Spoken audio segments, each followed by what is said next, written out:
إن الحمد لله نحمده ونستعينه ونستهديه ونستغفره ونعوذ بالله من شرور أنفسنا ومن سيئات أعمالنا من يهدي الله فلا مضل له ومن يضلل فلا هادي له وأشهد أن لا إله إلا الله وحده لا شريك له.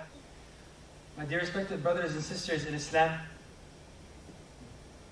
can you hear me? Sayyidina Muhammad sallallahu alayhi wa sallam, when Sayyidina Jibreel first bestowed the message upon him, he ran back to his wife. He was petrified. He was scared to the point where he was saying, cover me, shelter me, shelter me. Zammiluni, zammiluni, dathiruni, dathiruni. And Allah subhanahu wa ta'ala sent down the verses shortly hereafter, commanding him what to do. Ya ayyuhal muddathir, qum fa'andir wa rabbaka fakabbir. Oh, you that's covered up, qum fa'andir, get up and warn.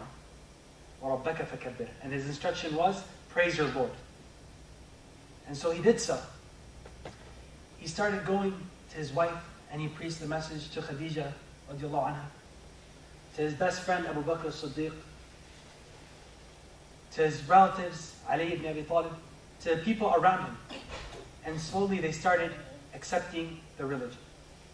And so he started to practice and started to spread the da'wah in secrecy before he made it public. But like in all communities, nothing stays secret. People gossip, word gets around. And so people started hearing this message that Sayyidina Muhammad ﷺ was delivering to people. And people, the leaders of Quraysh at that time, they didn't care. He said, we have so many religions, what's one more going to do? What's one more going to hurt? People worshiping day and night over at Mecca, it's okay. Good, how are you? And who were really perceptive to this religion? It was the young people of Quraysh. The older people, they kind of get stuck in their ways, but the young people, they were looking for something new, something that they knew inside was right. And of the young people in Quraysh, there was a young man by the name of Mus'ab ibn Umayr. Now, if you were to categorize Mus'ab's life, you could say it was three phases.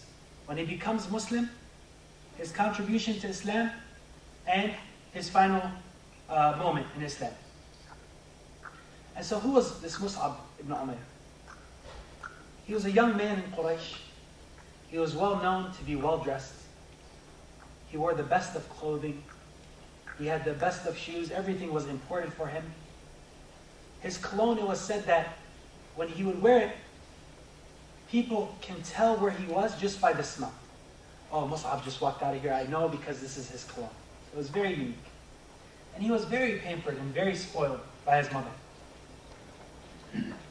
But like all individuals, money can't buy you happiness. There's always this certain pit in the bottom of your stomach or in your heart. And Mus'ab felt it.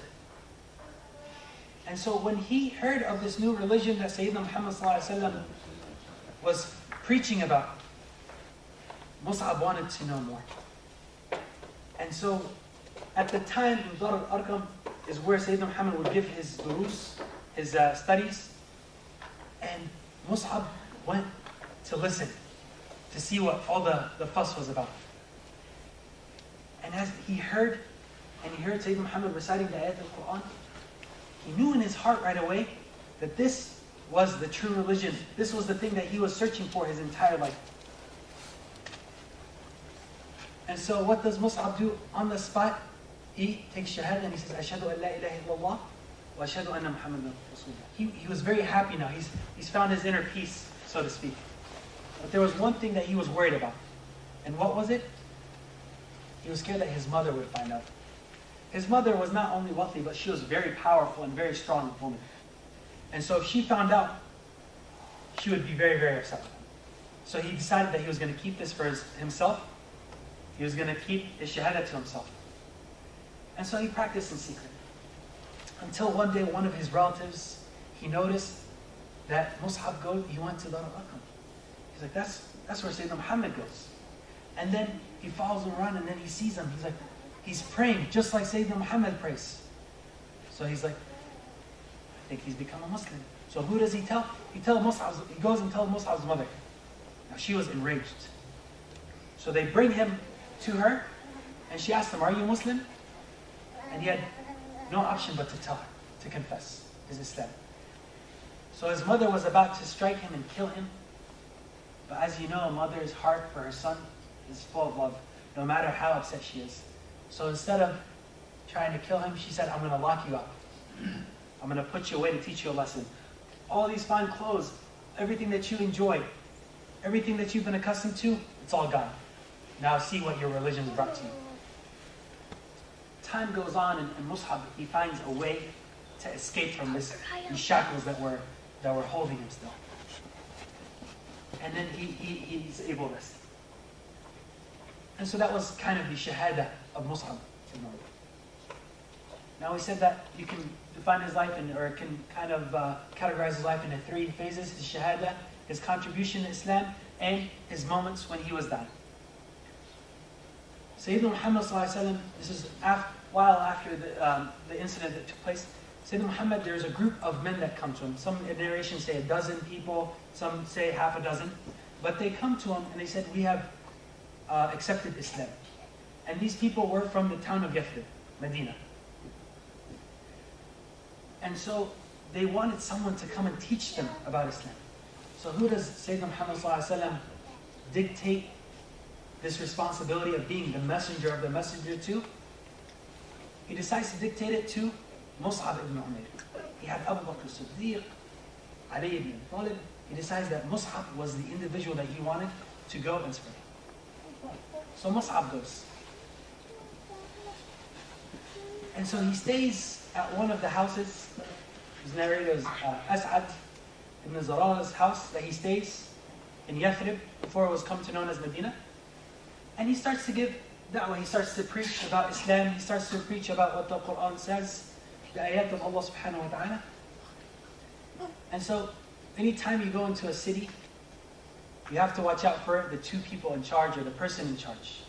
And at that time, it was Sa'd ibn Mu'adh, who happens to be As'ad's cousin, the person that Mus'ab's staying at, and also Usayd ibn Hudayr. So those were the 2 individuals. Now Sa'd was very upset that his cousin was doing this. He was infuriated.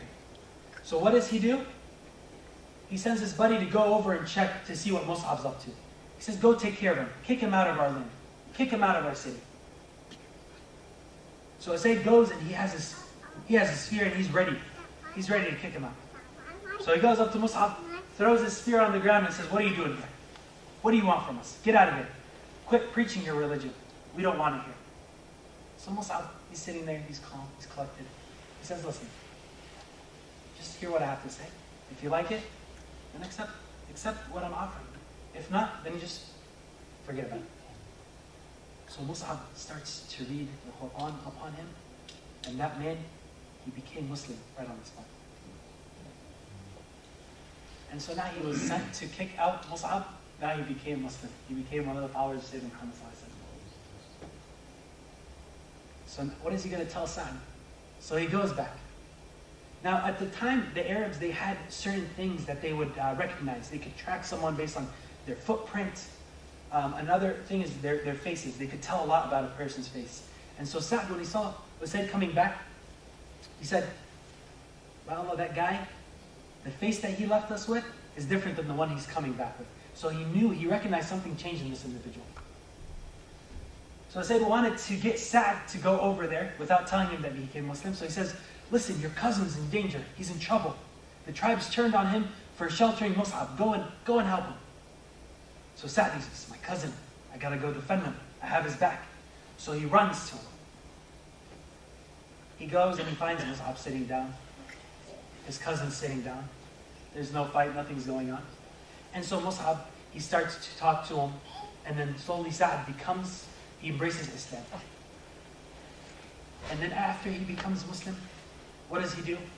He goes to every person in the town that he was responsible for, and he's like, by Allah, you guys better accept the deen of Muhammad, or you're dead to me, or I'm cutting you off. And so the entire city of Yathrib became Muslim. And so that was one of the big contributions that Mus'ab gave to Islam. A whole city was now, they embraced Islam because of Mus'ab and his ability to preach this religion. Now, the third thing that he's known for is the time of his death. There were certain battles that went on. Sayyidina Muhammad ﷺ, he migrated from Mecca to Medina, as we all know, and that was the Hijrah. And after that, there was the Battle of Badr. And preceding the Battle of Badr, there was the Battle of what? Uhud. And so Sayyidina Muhammad ﷺ, he strategically placed his army. And on the mountaintops, he put about 50 men or so to block the backside of the army. So if they become attacked, or if someone tries to ambush them from the back, they're covered. And so he tells them he gives them one instruction. Stay on top of here until I tell you to come down. If we're winning, losing, it doesn't matter. Stay on top until I tell you to come down. So, easy advice, simple advice. And so the war began. Now, during that time, it was known that there would be a flag there. And that would symbolize that it would boast the troops' morale, that we're still up. As long as that flag's still up, we're still going. So this was a very important task. And the people that would bear this flag, the person that would bear it would bring great honor to them and to their family. So Sayyidina Muhammad was picking from his Sahaba, the many companions who have amazing attributes. And out of all of them, he picks Mus'ab ibn Umayr. And so he gives this young man the flag to bear during this war. And he tells Mus'ab, you're on top of there as well. Just hold that flag and make us proud. So the war takes place. And they're fighting back and forth. The people of Mecca, they're fighting the people of Medina, and they're going back and forth. And it looks like the people of Medina, they're winning. They're about to take a victory, another victory underneath their belt. Who sees this? The people on top. Now, it was a custom during the time of war that when you see any left goods, swords, shields, anything that could bring money for you. So this booty they would try to collect. So they saw that they're like, well, we pretty much already won the war. So they started running down to collect all the valuables that they could from this battle. And they would disobey the commands of Sayyidina Muhammad ﷺ. So who notices this? The general, one of the generals of Quraysh was Khalid ibn Walid. It was before he became Muslim. What does he decide to do? He sees that they're going down, so he brings the army around back and he starts to attack them from the backside. So now you had 50 men, and now they've dwindled in number because they started going down to collect the booty from the war. And so who stays among the few men was Mus'ab ibn Umayr. And so he had a very important job. He had to hold that flag. It symbolized much more. It was the morale of the troops depended on it. So Khalid ibn Walid, they had one thing on their mind, and that was to go and attack and kill Sayyidina Muhammad ﷺ. So to distract them from going to Sayyidina Muhammad, Mus'ab ibn Umayr, he didn't cower. What did he do? He started yelling, Allahu Akbar, Allahu Akbar, come here, fight me. And so dozens of men are rushing to him, and he's fighting them, and he has the flag in his hand. So what do? To knock down the flag, they cut off his forearm. So the flag falls. What does Mus'ab do? He uses it with the other hand. He grabs that flag and he holds it steady. And he tries to fight off anyone that he can. So what happens? Another arm is broken. So he's trying to use both of his arms that are left of him to hold that flag up.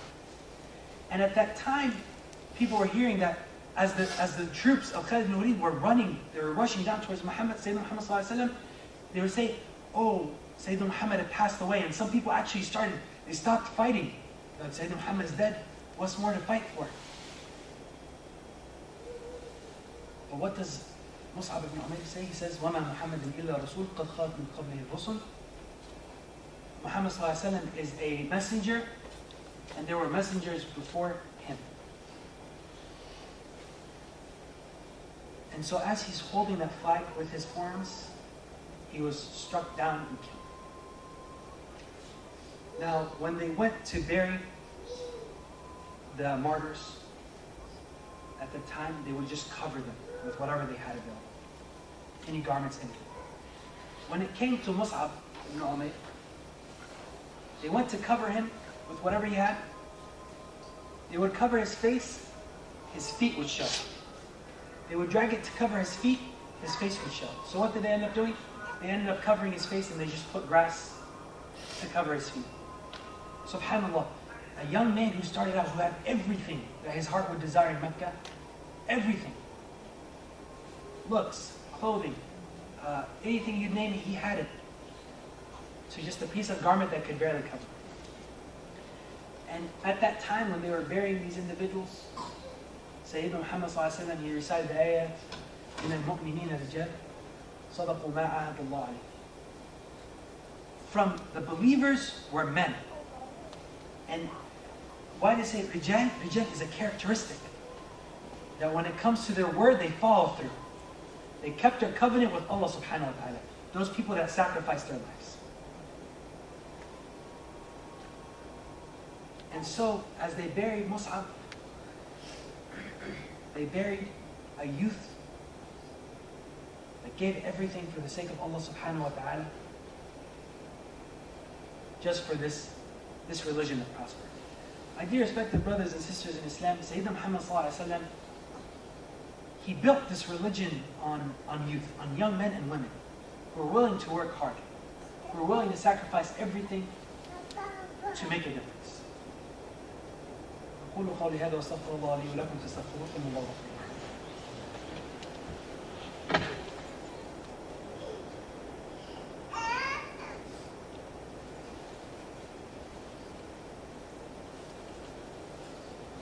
Bismillah, alhamdulillah, wassalatu wassalamu ala rasulillah.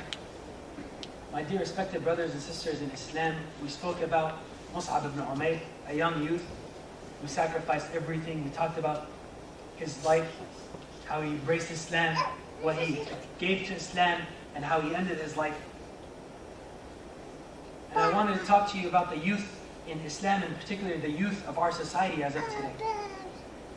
If you take a piece of seed and you plant it, it could be any kind of seed, you plant it in the ground, you have to make sure that certain conditions are made for that seed to grow.